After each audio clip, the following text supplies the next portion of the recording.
Well, welcome back. My 2-year-old, I was telling the panel, was so excited with CentreCourt today, actually my 3-month-old, that he woke me up at 2 o'clock in the morning. At least I assume that was what he was excited about, but I've been looking forward to this panel for a long time, providing voices for the admissions offices international. And I'm delighted to welcome Kate Smith. Kate is the Assistant Dean of Admissions and Financial Aid at Kellogg at Northwestern. Kate, it's lovely to see you again. Thank you for having me. Rodrigo Malta, the Managing Director of MBA Recruiting Admissions at UTOS in McCombs. Hi, Rodrigo. Hi, Matt. We have Eric Porras Busalem, who is the Director of MBA Programs at the EGADE Business School that is part of the Tec de Monterrey. Eric, welcome. Hello, Matt. Thank you. And Chad Losey, the Managing Director of MBA Admissions at Harvard Business School. Chad has negotiated with his kids to have the bandwidth for the next 60 minutes. Hopefully, no disconnections for any of us. Thank you, all of you. This has proved to be quite a year. Normally, you'd have been sort of finished with maybe round 3 applications or the 2+2 applications, and would be making summer plans, but it didn't quite turn out that way. Kate, perhaps we can start with you, and what you've been seeing in recent weeks and months as we head towards the full intake. Thank you. I think for all of us, we can certainly acknowledge that these are unprecedented times like none of us have ever experienced before. I certainly, on behalf of everyone here, hope that all of you who are listening in today are healthy and safe with your friends and family. We experienced the impact of the coronavirus on our team here in the month of March, and I'm thrilled to report that everybody is on the mend and healthy and kind of back in action.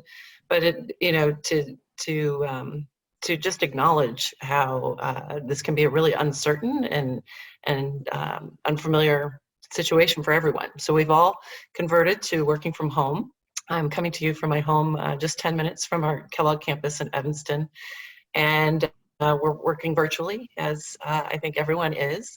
And we have quickly adapted to a virtual learning environment. At Kellogg, a quick pivot, which we were pleased that we had prior experience where faculty had been very much innovating and exploring different technology tools. And so our pivot to an online learning environment for our students was one that our students actually have reported kind of surprised them in a positive way. It was better than they expected in terms of being able to come together, connect, engage in a classroom environment, break out into different class breakout rooms in Zoom. So the technology has been an enabler that has allowed the community to continue to connect. At Kellogg, we are very much a community of peers and faculty and students and staff and alumni who support and engage with each other. So it has been really nice to see the community rally in these challenging times and to support one another. Just excited to join everyone today and to talk about the impact, as we all will, on the admission cycle, which has been certainly unique as well.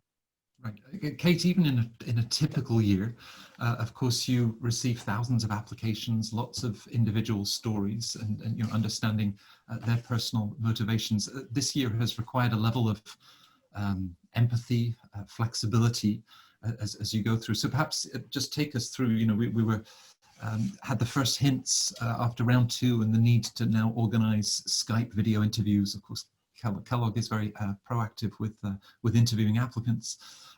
Those are just the first signs, and where the virus has taken us since then. So talk us through what you're seeing for the fall. So in terms of the experience that candidates are having now, we've all adapted, I think all of us here on the panel, to a virtual engagement model where we're going to be conducting interviews via, as you said, virtual platform.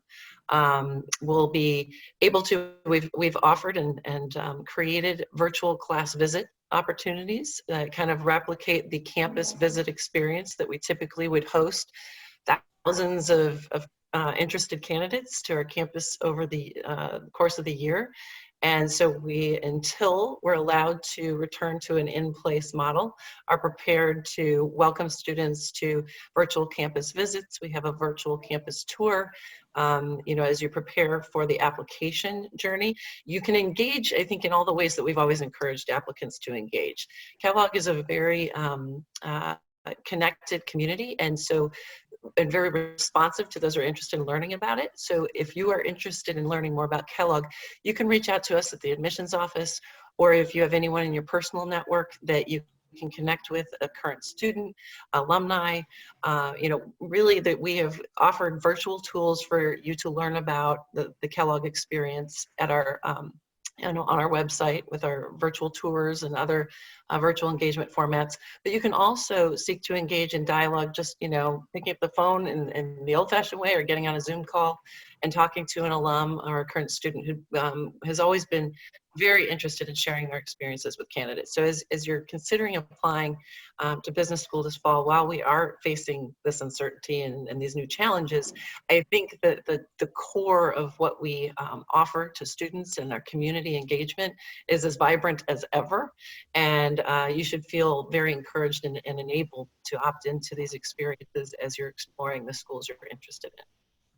Yes, we'll be talking about sort of the fall versus those planning for perhaps next year and years beyond that. You must be, you just got used to that wonderful global hub, and now we've all been sent home. But Rodrigo, it's great to have you in from Austin, and of course, such a dynamic city. Every time I go there, the skyline's changing. There are new tech giants that are setting up major offices there. What have you seen at McCombs over the last 2-3 months, and how you're managing the intake for the fall? Yeah, so to build on what Kate said, uncertainty is really at the center of a lot of the anxiety, both on the applicant side, but our current students as well. So as we went into spring break, as the COVID pandemic kind of hit full force, we pivoted to remote learning classes. So we're able to deliver over 500 courses, over 6,000 students. That pivot happened pretty quickly and pretty successfully. I think that, as you look at top business schools like the ones in this panel, you will see that great faculty members and the content they deliver is effective remotely as it is in person. So we're seeing the students kind of be excited about being able to engage. In a time when there's so much uncertainty and negativity, it's nice to have that community and something to come back to. And for us, in place of that uncertainty that produces so much anxiety to our applicants and prospective students, what I want to say is that we're here to help. And the missions for all of our teams is to make sure that applicants are putting their best foot forward as they go through the application process. So just because you're socially distanced doesn't mean that you need to be disconnected. So as Kate has mentioned, we've moved everything virtually. So we're here to help you. From an applicant perspective, from a prospective student perspective, we have built a new application round for the upcoming fall. We've moved all of our interviews online, and we're planning to be doing virtual events through the summer and the fall. We hope to reopen in the fall, but if that's not the case, we had some great learnings over the past 2 to 3 months and are ready to push forward as we entered the next admission cycle for the following fall as well. But I think the biggest thing that I want to leave the folks that are tuning in is to let them know that we're here for you. You will need to be a little bit patient, and that's patient with yourself, because you're not going to be able to do the things that you plan to do in the way that you planned them to do. And it's okay. We're here. We're all going through this together. And to the extent possible, reach out to us through LinkedIn, through our website, through different types of social media, and connect with us so we can help you out. Yeah, and as you remind us, this is for the entire industry, and I've always enjoyed working with so many dedicated professionals in the admissions office. That patience, your efforts to respond, taking on different working conditions, and how you look to stay connected with the candidates. Well, we'll be looking at perhaps some of the mechanics then of actually applying to your schools later on in the panel. From an international perspective, of course. the coronavirus is having different impacts across Asia, Latin America, Europe, and so on. So Eric, from what you're seeing at EGADE, how have the last 2 or 3 months impacted both the school, that sense of a close-knit community, and how you're getting through this? Oh, well, similar to my colleagues mentioned, of course, unprecedented moments we are living since already 2-3 months ago. We moved very fast and very agile into a virtual environment to proceed with our, the trimester or current academic period that was currently in place. We had to move very fast to close that period. In a matter of 2 days, we moved all classes online. It was really a huge effort for the whole university, and in particular for the EGADE Business School. We really try to train professors using new technologies and moving very fast to deliver all content online and to design activities in a way a little bit different from the face-to-face traditional interaction that we have with the students. In the admission process, we also move everything online. And actually, we do have our running admissions all year long. So we just continue with that process, but we move everything online with interviews online. Also, the exams were moved to online options. We were able to have an intake in April of over 200 students just in the middle of the COVID lockdown. So that was really something great. And we look forward to having also a great cohort for the fall this year and for spring next year. So we have admissions in April, September. As I say, it's a rolling horizon, rolling admission process. So we expect that prospect students are really seeing this as an opportunity to get in contact with us, approach the school, and see something that we can offer. We also invite the students to see how we are conducting classes online. We have virtual tours, of course, on campus, similar to what my colleagues just mentioned. So just to get the feeling of our prospect students to see how things are in the virtual environment, and that there's no less value for that. Of course, we are ready to come back any moment that the lockdown is over. But at least for the time being, we can continue to provide all the value and a great experience for the students with simulations, with virtual reality environments, with gamification, a lot of things that actually we already been doing these kind of things before, but now, of course, with highly more intense activities in this virtual fashion. It's interesting to see how that sense of flexibility and adaptability, and as we look at some of the characteristics that you as admissions officers are looking for in applicants, but how quickly the current cohorts have embraced these very different conditions. Now, of course, Harvard Business School invented the case method, 99 years ago? You got to experience that for yourself, Chad, 7 or 8 years ago as an MBA student at HBS. A big challenge, of course, moving everything virtual. How has the school navigated that, and the general response you've had? Well, students were, of course, but my colleague can also tell about that. Yes. Right. So Chad, from the HBS perspective, and continuing to deliver the case method and that sort of versatility that both faculty and students have required. Yeah, it's great to be here. Thanks everyone for joining us. So with respect to the case method, it is a very, and I think a lot of schools use this, and the way that we've done the transition at Harvard is similar to what's been talked about by my colleagues. And I think one of the things that's really helped is just how engaged everyone feels in the message and in the cases that they're discussing, and how they recognize the things that they're learning and the business problems that you discuss really apply. I think sometimes, you look back on your undergraduate days and you wonder sometimes, like, why are we doing this? How am I going to apply this later on? And I think the pandemic that we're all living through really speaks to the value of business education at any of our schools. We're learning about leadership, and we're learning about how to make decisions with imperfect information.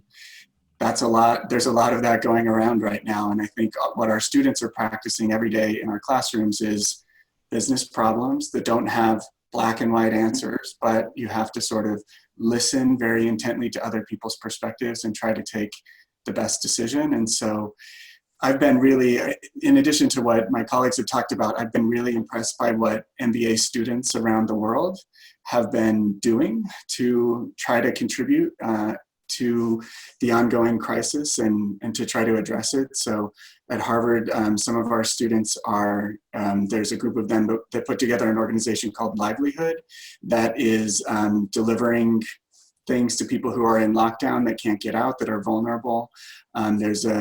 There's a group that has been started called MBAs Fight COVID-19 that has engaged students from business schools all around the world to consult with small businesses that are really struggling with, decrease in demand. There's another group of students that have banded together in the US. There was a stimulus check paid to many families around the world. And so they're rallying people to donate their stimulus checks if they don't need it for themselves personally to businesses and nonprofits. So I think both in and out of the classroom, I've been really impressed by how MBA students around the world are just really being ingenious and empathetic and trying to support their communities, their families, their countries, as we all go through this really challenging time. And that's really the case method in action. Right. Yes, you're perhaps drawing on some of those classes that you took a few years ago, and I remain convinced that it is going to be business school students, among others, that are coming up with solutions beyond our political leaders. That seems to be that energy that you're describing.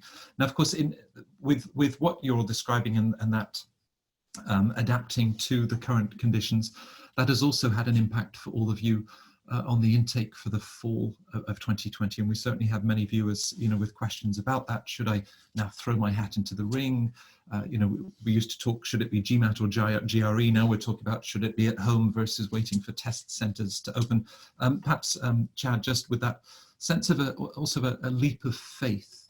You've already completed your 2 rounds of admissions for the intake for the fall, and had a fascinating session with the Dean and colleagues last week to say, we will accept deferrals. Perhaps you can talk us through, what the policy is, and just perhaps your message for those looking at joining you in the fall.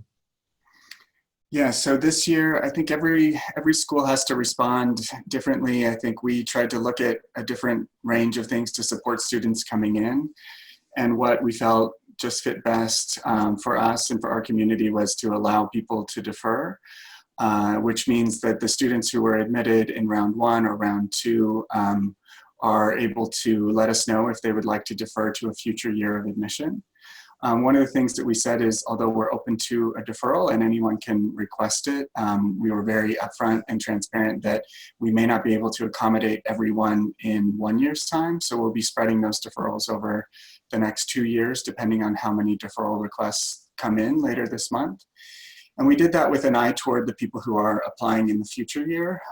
We recognize that people might be worried about how many spots might be available at the school or what kind of financial aid would be available.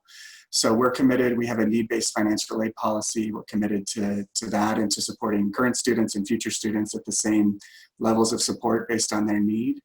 And then we're trying to preserve as many spots as we can for future classes, and also starting discussions with the university about the overall capacity of the school.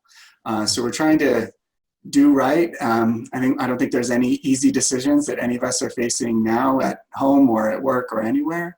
And I think as we discussed and debated the decision around deferral, we were trying our best to balance the needs of current students and those we recently admitted, alongside those who, like many of you, may be thinking about applying in future year. And we hope you do choose to apply to one of our schools, or as you get to know these schools that fit what you're looking for in a business school program. And with that sense, of course, the school has historically in recent years enjoyed an 89, 90, 91% yield into the program. You've talked about that leap of faith. There is so much uncertainty out there, and the idea, whether you're with us on the campus in Boston and then pursuing the next 2 years versus other conditions that you might face. Do you get a sense that many will finally resolve to join you in September in the fall? I think they're thinking about that now. The way we announced this deferral policy a little over a week ago, we've held virtual sessions for the incoming students and tried to answer their questions. And then we've given them a month to think about it. And we've encouraged them to take their time and to think about their personal situation. We haven't mentioned this yet, but many people around the world are facing employment challenges. Here in the US, over 25 million people have filed for unemployment. So it's a really challenging time on many fronts. Many of our students are directly affected, and their families certainly are as well. And so they're thinking about the support that they want to lend to their families as well, and they may need to lend. So we're encouraging them to be really thoughtful over the next few weeks and make a decision that's right for them. And we're also encouraging them to recognize the valuable kind of learning that people can have in and out of the classroom at this time. I think all of the schools represented here are going to be teaching and learning real-time, writing cases and responding and recognizing how businesses are responding and training students to learn how to respond in this crisis and in future crises that they'll face. So we're trying to just provide as much information as we can and let students make the best decision for themselves. Right. Kate, unprecedented circumstances, and as Chad mentioned, each institution already, the dialogue that you have with applicants and with admits is on a very individual, personal basis, case by case. So perhaps talk us through both, the policy extended deadlines that you're working with for the fall, and also perhaps beyond that, we can talk about the Future Leaders program, for those seniors in college that are looking to join the program 2-3 years from now, but just starting perhaps with the admits for the fall 2020. Absolutely. So like Chad shared, and I know we all of the MBA programs around the world pivoted quickly. Kellogg has always valued empathy as a core value among our community members, and it's actually something that we place high emphasis on in our community, in our engagement, in our collaborative culture. And so as we all went through this massive, immediate disruptive moment, we heard from so many applicants a bit of despair in terms of, I had plans to apply in round 3. I was going to take the test again or for the first time, and now it's not available. Those themes were all unfolding in February to March in terms of the disruption and the closure of the countries, of the borders, of travel restrictions, of visa restrictions. So all of these concerns are impacting our applicants around the world. And so we took a step back and asked, okay, what feels right in terms of really staying true to our empathetic core? And the first thing and choice that we made, which I think most schools made, was to extend that round 3 deadline to accommodate for the fact that in that very moment, there was no opportunity for a candidate to kind of see through the application they were probably planning to submit, as well as everyone was transitioning into a work from home situation or a very disrupted work, transition, or as Chad referenced, disruption to employment and might be losing my job. So just, pumping the brakes for a second and saying, okay, how can we help all of these candidates? So we extended our round 3 deadline to June 1st. We also offered and announced that we would waive test requirements for this extended round 3. And our decision to do that was born in the fact that we have always holistically reviewed candidates at Kellogg and actually did not believe that the absence of this test score would be a material factor that would hurt our ability to choose exceptional talent for Kellogg. And so because we've always holistically reviewed candidates, we felt like it was the right thing to do because there was inequity in access around the globe. There are certain countries right now, while the online tests have come online now, there are certain countries around the globe who still cannot take the test. And we just felt, such sort of the emotional outpouring of, wait, I don't have this opportunity that I was planning to pursue available to me. So while Kellogg will still accept the online test scores, so you will accept the regular test scores, online test score, but for this extended round 3 through June, we're giving anyone the option to say, I just don't have access to take a test. I mean, some people don't have reliable internet access or the computers that they need in their home to take this online test. So we just wanted to be equitable to all in this really unusual moment in time. So those are some of the steps we've taken, as well as Chad said, we will be considering all of the deferral requests on a case-by-case basis for our current admitted students in terms of really seeking to understand how each student's situations are unique in terms of their ability to potentially get to Evanston to start with their cohort. And we are working one-on-one with each admitted student to really put together a plan for tracking if they have visa challenges or travel challenges, working with them to allow them to come to campus when we are open on the timeline that's going to work for them, with a virtual start option and an in-person option as our goal. So that's our plans for the fall. For Kellogg Future Leaders, we're thrilled to have introduced this program, which is a deferred enrollment program. HBS, I think, might have been the pioneer with the 2+2 format. And so as we've over the years heard and seen the interest in, I think the MBA has grown from the undergraduate populations. We thought this is just an exceptional opportunity for Kellogg to also participate in deferred enrollment. What's unique about Kellogg is we have always believed that the MBA format is not one size fits all. So we have 4 different full-time formats from our 1-year program, 2-year program, and 2 dual degree programs, as well as our evening, weekend, and EMBA formats, executive MBA formats. And as a result of this, any admitted student to the Kellogg Future Leaders Deferred Enrollment Program can work with us on their way to matriculation. So we are asking them to matriculate at, anywhere from 3 to 5 years is ideal window. So we'll work with them on an annual basis and track their progress towards the date they plan to enroll. But then we can work with them for them to choose which program fits best with their goals. And so that's the piece from the evening, weekend to the full-time portfolio that we offer. So we're excited that deadline for application is June 3rd, and that is our first intake for the deferred enrollment program. Of course, Rodrigo, it's always a very personal decision. When is the right time for me to go to business school? Those seniors in college looking at the Future Leaders program, the 2+2, those that are 3-4 years out. I think a lot of people are asking themselves, well, should I move mountains to apply for the fall versus wait for next year, which might be a very busy and selective year? What would your advice be to those individuals to help them through the thinking process? Yeah, so thanks for the question. So my advice to that question has and always kind of remained the same, even in these tough times, which is apply when you're ready. You will know when you're ready. Now, give yourself space to be ready now a little bit earlier than you were before, if that's the case, because of what might have happened in your professional and personal life. And also give yourself to the space to apply later if that's when you feel like you're going to be able to put your best foot forward. But always, I feel like making sure that you apply when you feel ready to go is key. One thing that I'll say, you are never going to be admitted if you don't apply.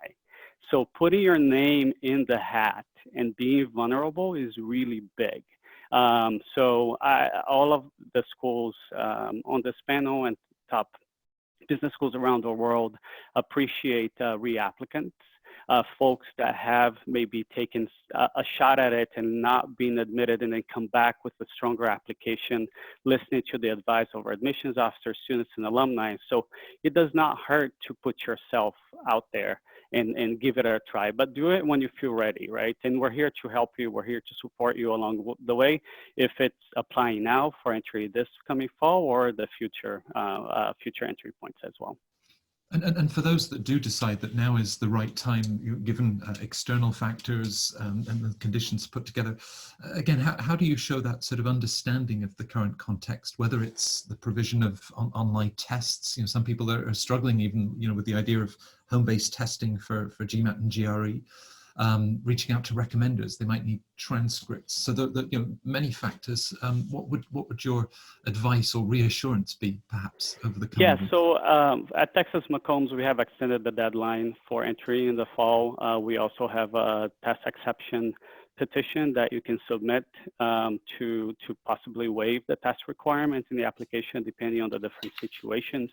But I feel like making sure that you make the connections with your personal and professional networks in getting ready for the application, and trying new things, right? So being resilient and patient with yourself as you explore maybe the at-home testing options.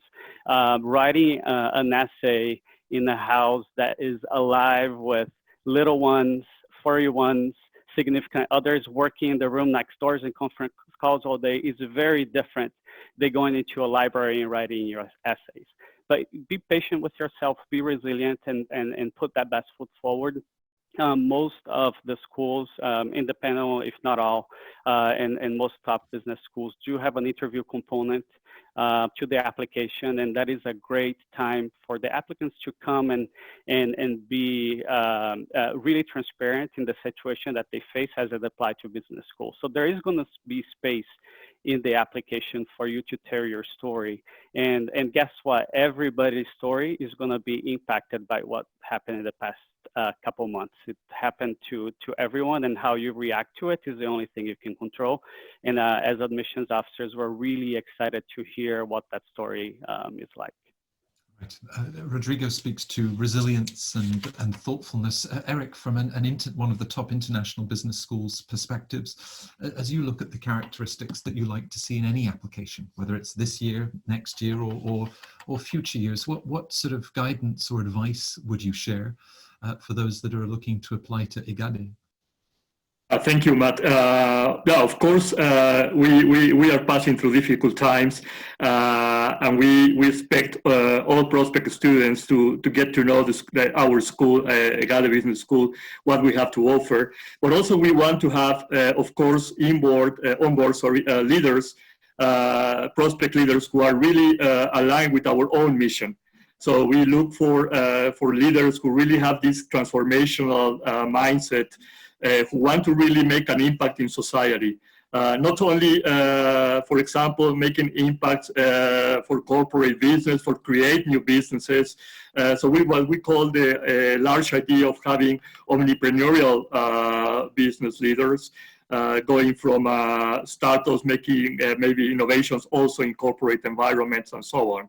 And we would like to see also things that are not only present in the, for example, resumes or CVs, but that prospective students tell us what they think about the society, what do they think they can transform society, what kind of skills they have put in practice, what kind of personal experiences they might have past that show us what kind of leaders they will be. And that alignment with our mission, I think, is very important for us.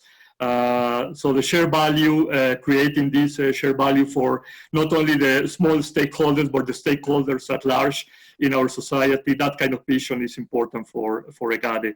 And we looked at in the admission process, of course, in interviews with the admission prospects and so on. That's more or less what we see in our prospects. Great. Chad, you've had to sharpen your own negotiating skills to get 60 minutes of bandwidth in your family. As you look at, Rodrigo sort of spoke to almost like a COVID attitude. You know, here we are in such different conditions, but we'll still see emerge, you know, those that find ways. You were describing some of the very powerful ways that both the student community at HBS and beyond have looked to provide support in the community. So maybe as we just look at some of those characteristics, you welcome 930 extraordinarily diverse and talented individuals. There's no one fit, but just perhaps talk us through, you know, applying to school and the sort of characteristics that you like to see. Yeah, I think sometimes the question is asked like, well, what is different this year? And I think it's also useful to ask what's the same. There are things that we're always going to look for in and out of any kind of global situation. And those are for us, people who have a habit of leadership, who are analytically minded and really like to problem solve, and those who are community oriented. We think that combination of things, irrespective of what you studied or what kind of work experience you have or what country you're coming from, those are common attributes that we like to see in people who are applying. Just building on what Rodrigo and others have said, I think especially in this time, I think for many of you, this is the first time if if you graduated from college in the last 12 years, you've probably only worked, and depending on the part of the world that you're in, but in many parts of the world, this has been a good economy for 10 to 12 years. And this is a really challenging time employment-wise and public health-wise. And thinking about how you want to respond to that as an individual, what you're going to do for yourself and what you're going to do for your team and your company or your organization, I think is really important. And I think words like resilient, ingenuity, resourcefulness, investing in others, listening, empathy, I think we truly want to hear your authentic stories from this experience and how you're responding. I think as others have said, you in a crisis like this, I think you're really tested and you get to learn a lot about yourself. So as you go through these experiences, I would encourage you also to be introspective, whether that's having a friend that you have some like dialogical engagement with, or journal writing, or whatever it is. Try to learn about yourself as you go through this process as well. Those reflections that you do will be helpful as you think about your admissions application, what truly makes you tick, the kind of difference you want to make in the world. And if you can be honest with yourself and honest with us about those things, that will really help us get to know you better and help us see those underlying attributes that I think many of us are looking for in our incoming classes. Right. You talk about analytical skills, curiosity, that sort of self-awareness and empathy. Of course, whether it's the 2+2 who was hoping to now join the Peace Corps and head off to West Africa, or join a consulting firm, plans have changed beyond their control. As GMAT and GRE have moved online. So perhaps even just reassuring the audience of the empathy you then use, the individual, your team in the admissions office, to understand those different contexts. Yeah, let me give one specific example. We've received a lot of emails from college students who are planning to apply in our 2+2 deferred enrollment program about their grades this semester, and worried that their colleges have moved to pass-fail, and are we going to look down on that? No, we are not. I think we will all understand that this semester, this time period has a big asterisk next to it, and we're all trying to do our very best. We understand you don't have time, you don't have the free movement that you normally have. So I think just do your best with the time and the space that you have, being sure to make sure you're taking care of yourself and your family throughout all of this. We definitely understand, as we're individuals too, we're going through the pandemic, we're working from home, we're trying to negotiate with kids and pets and everyone like everyone else. So we definitely understand where you're coming from, and we'll take, as we do, all of that into account as we holistically review your applications. Right, and holistic is a word that you began with, Kate. Of course, if you are looking to wait, I mean, it sounds too good to be true to apply to one of the world's top business schools and not have to go through 75 minutes of data sufficiency. But there are other ways for you to ensure that, whether it's analytical skills, the different characteristics that Kellogg is looking for. So it's not like it's a free pass. No, absolutely. I mean, we have done a lot of analysis on the correlation of a test score to the academic and then career success of our graduates, and it is not the only requirement that predicts success. So looking at so many qualities in a candidate is what we have always done, and we place high value on those who can motivate and lead teams, those who seek, to deconstruct problems with creativity and critical thinking, and are able to apply analytical skills in their analysis, but also able to connect and communicate and inspire others through what we would really define as leadership attributes that can motivate and inspire those around them. And as I referenced earlier, our sense of community and collaboration and our value of empathy are things, those are, attributes of people that we are always seeking to evaluate. So Kellogg has always sought to interview as many candidates as we possibly can. I think we're unique in that in that approach. And our belief is that the full 360 person is able to present themselves through all the aspects of the application. And so we are looking through every component we include in that application, we review thoroughly and are considering all attributes. So we have high degree of confidence that we're going to be able to identify the same caliber and high, sort of engaged and motivated individuals to come to Kellogg community in light of some of these unique circumstances. And as Chad said, all of us acknowledging what's different now and pivoting in the moment to be able to continue forward in our mission, which is to educate and advance, our students in their careers and to give them a foundational business education that ultimately at times I think should be really defined as a leadership education, where you are putting together a full toolkit in your time at Kellogg to go out, lead, and make a difference in the world and in the organizations that our graduates pursue. Right. Now, Rodrigo, I'd like to come to you in just a moment to talk about next year. This year is busy enough, and next year, we might see a huge uptick in applications. But before I do, Eric, I just we've talked about 1 year, 2 year programs, 2+2, future leaders, seniors applying for the full-time MBA program. EGADE is also very much engaged in the executive MBA market, and of course you're part of the One MBA consortium that spans 4 continents.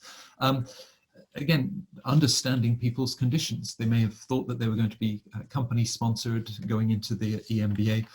So perhaps just speak to applicants at the exec MBA level, how you then contextualize and understand the very different and changing conditions, family and professional, that they all face.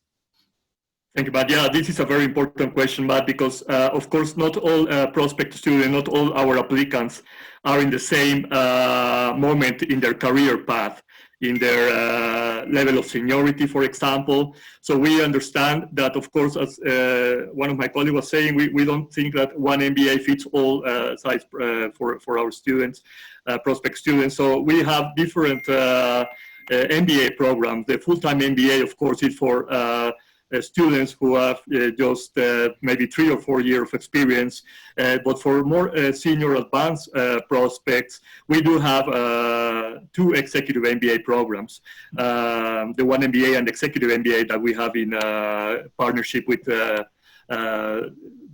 university in Arizona State. So we do have these admissions for students who are seeking for executive MBA programs, and they have to tell us, of course, what are the career paths that they are pursuing, and we try always to accommodate the best program for the particular feature that any applicant might have. So yeah, we have been very successful in the executive programs. Our MBA, executive MBA programs have already many years that we have been put in place.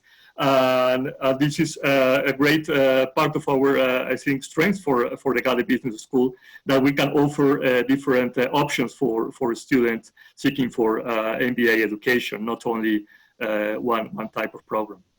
Great, thank you, Eric. And just we're receiving many questions coming in. Thank you. Please keep sending in those questions. It makes me realize one of them has asked about where can I find Kellogg's 1 year MBA class profile versus the 2 years. I think Kate will be able to handle that in the chat session, I'm sure, later on. I just wanted to say personally, I think that you're all doing a tremendous job also communicating in such difficult times, and that your websites, do have an enormous amount of ongoing and updated information about decisions that you're making, the policies that you're putting in place, and certainly encourage everybody that's following this session to refer to the respective school websites. Now, Rodrigo, this is an exhausting year, and the summer will come, and then of course you'll be thinking about next year, and several of the questions we've had coming in are trying to anticipate. Historically, we've always seen with economic downturns or financial crises, the counter cycle and many people applying for next year. So what are your predictions for the year ahead, and what might that mean for selectivity? looking at the Rodrigo crystal ball, which is not very accurate. So that is the disclaimer. I think we're going to go into the summer and early fall facing still a lot of uncertainty. So from our our side, the admissions officer admissions team side, will be as transparent as possible going into the next admission cycle. So sharing application deadlines early on, making sure that we're as clear as possible around application requirements, really monitoring developments around testing centers and reopening of economies, reopening of campuses. We, at the top of the Zoom meeting, we talked about the fact that we went fully virtual. So we have that down, we have that infrastructure, we have that framework. So that's going to be there. And it's going to be a matter of, as hopefully the pandemic subsides, we can start to reopen campus and build other engagement opportunities. And for the applicants, start planning now. I feel like the way to manage uncertainty is having a plan A, having a plan B, being resilient, being patient.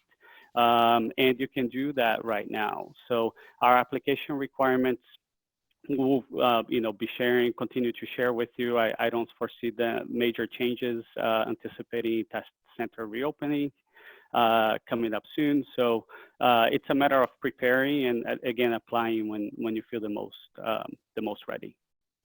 So I mean, would you look at an applicant that hasn't or would prefer to take a GMAT or a GRE test in a test center rather than at home, and have them apply and look conditionally at their profile and then wait for GMAT or GRE score? So for us, we don't have a preference between the test that's taken at the test center versus that at-home option. We do understand that the at-home environment is not the same as the testing center, right? So we have individuals that need special accommodations where it's not possible for them to take the test at home. The at-home environment that they have might not be as quiet, or the internet might not be as strong, and the test itself changes, the dynamic changes as well. So if we're planning to take the test at a testing center and you're testing at a high level, and then you come in and your test is lower than you were expected, that's okay. We have an optional essay in place on the application where you can explain the situation around your testing environment and let us know what happened there. From our perspective, we will commend you for being brave and putting yourself out there and taking that chance. We'll see how things unfold. You're not the only one in that particular situation. So we wouldn't have a preference one versus the other. If anything, we'll take that at-home testing score with a little bit more grace, knowing that the environment might not be the same as a testing center environment. Rodrigo, the chances are your crystal ball is as good as any of our crystal balls. Chad, I'm sure that's equally true. Now, you've spoken, Chad, with clarity about a deferral policy and not knowing at this point how that will play out, whether it's for US domestic applicants or internationals admitted for the fall. You did mention earlier that there would be over a 2-year period to best be able to accommodate those individuals. We inevitably get a lot of questions around applications for next year. You already received 9,500 applications for 930 places, and I guess the concern is twofold. One, might we expect to see a significant increase in applications, and concerns about if there are already deferred applicants next year, there will be fewer places to compete for. That's a reality. I suppose one quick question, you're not going to increase the incoming class size for the fall of 2021, are you? So those are discussions we're having right now. Those will take time to unfold. Those require the university and a lot of other stakeholders, but we are having those discussions. I guess my plea to everyone listening is to I think it's very tempting, and I remember being an applicant to business school as well, and to try, it's very easy to focus on everyone else who is applying. And I think there's some danger in that. You might forego opportunities that are actually yours. And Rodrigo said this well, you'll never be admitted if you don't try. I think the other danger about worrying about who else might be applying is is that you will start to shape your application about who you're not instead of who you are. And I think the application process requires a lot of reflection, and it's in some ways kickstarting your education, this leadership education that Kate talked about. And so if you're really focused on getting to know yourself and what your goals are and what you want to accomplish with the business school program, I think you'll be much more successful in the application process. Like I said, I think there will be some spots taken by the deferrals that we do this year. I think that's just, simple math. We're doing our best to spread those out over the next couple of years. We are having these discussions, starting those with the school and with the university about what the class size might be next year or in 2 years. So we're doing our best to try to balance the needs of incoming students and future people applying. But my plea to you is try not to worry about that. Try to know that we're doing our very best to support you. And if you feel like HBS or any of our programs would be great, we invite you to get to know us over the summer in the many ways that we've talked about today. And don't take yourself out of the game before you've had a chance to do so if you feel like we could be a good fit for you. Right, before Netflix becomes all too consuming. I mean, this is an opportunity for the sort of self-reflection and that you would encourage in the introspection. It's a very personal process applying and not worrying about the other thousands, but really focusing on your application. Kate, I guess similar advice, and I'd just love to know, when you start the assessment of an applicant, do you start with the bottom of a person's resume with all those hobbies, passions, and the fun things that they've been doing, or do you start dutifully up at the top? I think when we look at an application, resume, your essays, we, listen to and watch the video essays that Kellogg includes in our application. We're looking for who you are being brought to life by all these different components. And that bringing to life is you can use the real estate of your resume to literally just list out, I accomplished this, or this is something that I did, or you can really use the real estate on that resume to bring to life how you made a difference and an impact, how what you brought to that moment, that project, your organization was something that was because of the contributions and the ideas and the energy that you put into your work. So when we look at a resume, we're going to look at the whole picture of the resume. There's no, rote approach to it. We're going to review all of the components. We're going to read every word that you put on that resume. And it's amazing how I actually think sometimes applicants overlook the power of the resume to bring forward all that you are and what you can do and how you contribute. So don't treat that as an afterthought in the process of preparing your application.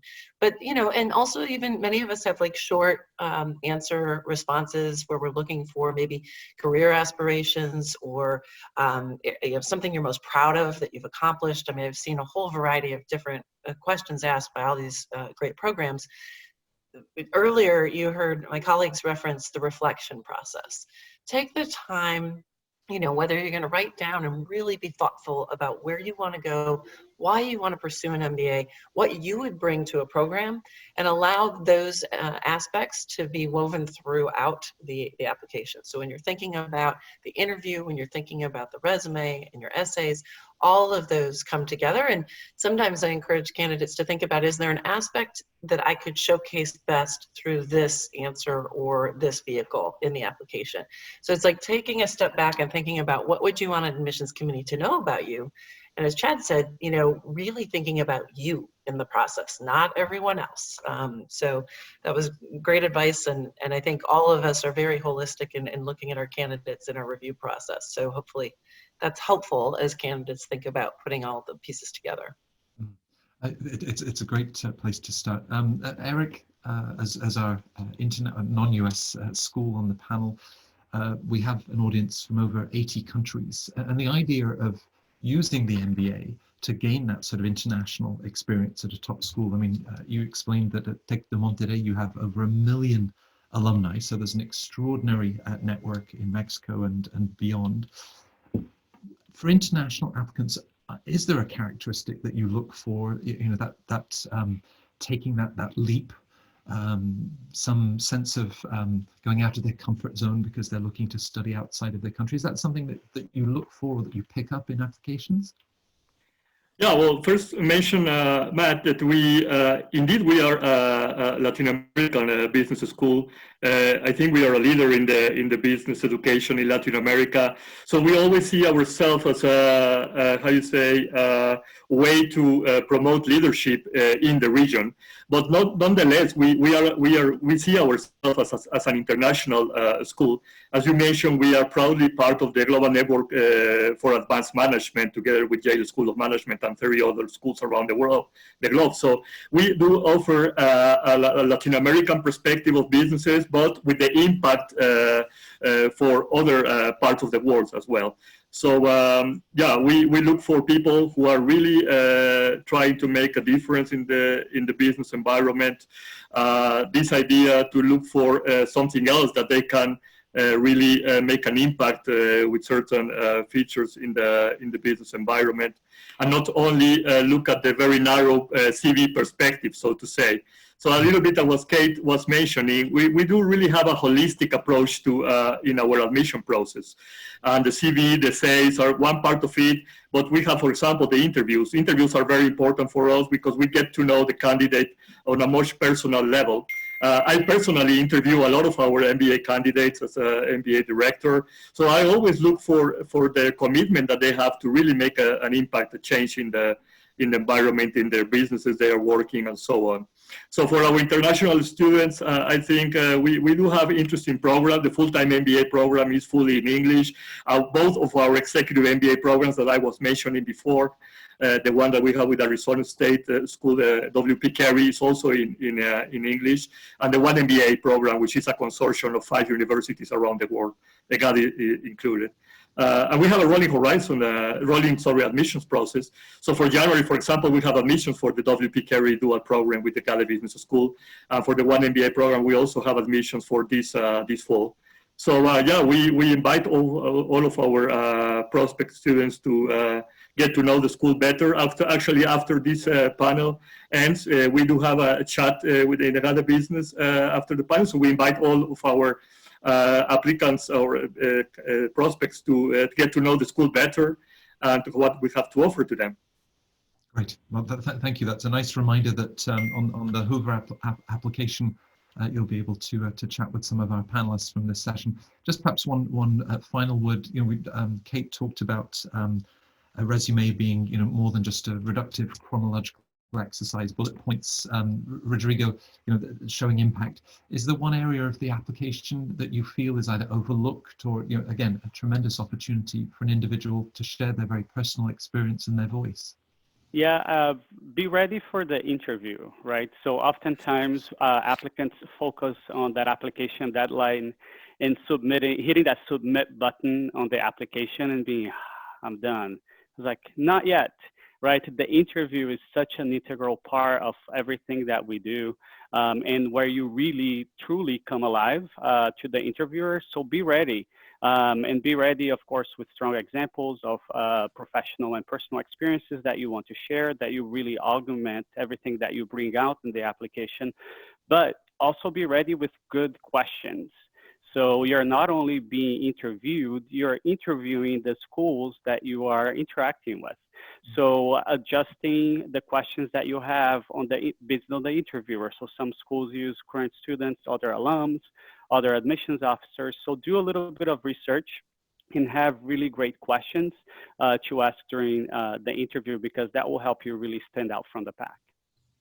So Kate and the team in Evanston, you'll still be accepting applications for the fall until, you said, I think, June 1st? That's correct. And clearly with EGADE, with several programs and January class starts, you'll have some busy months, I'm sure. Rodrigo, you'll need that Amy's ice cream. Chad, you've had 2+2 deadlines, and I don't know if the extended deadlines or anything else we should be aware of. Traditionally, you've always been one of the first schools to then announce the admission cycle the year ahead. It seems a long way away, but I'm sure people will be eager to plan. Following the website, you do a great director's blog. But just as you look at the calendar, we'll expect to look at next year's admission cycle. You'll be letting us know when, at the end of this month? Yeah, so we did extend our 2+2 deadline. So for college seniors looking to apply, you can apply up till June 1st. So please check that out. And then for round one, I mean, so far we feel we plan to announce and open the application next month in early June. And so far it looks like we're going to keep the same roughly kind of early September-ish deadline for round one. Right. Okay. And no major changes to the application? All of you have been very flexible with interviewing in the last few months, but no, Chad, you expect no major changes? We're working through that now. Got to get it out by June for all of you, but we don't expect to have any major changes. Yeah. Great. Well, I'm conscious of how busy your days are, both professionally, with family, so to have found the hour to spend with us. A very personal thanks to all four of you. I know some of you will now be joining us in that chat room. Do look at the school websites. You provide a tremendous amount of information. It was great to be able to add the faces, the voices, and the insights that you've all shared in the last hour. So Kate, Eric, Rodrigo, Chad, stay well, you and your families. Thank you very much for being with us at CentreCourt today. Thank you, Matt. Thanks, everyone. Thank you, Matt. Thank you, Matt. Thanks, everyone. My pleasure. Bye-bye.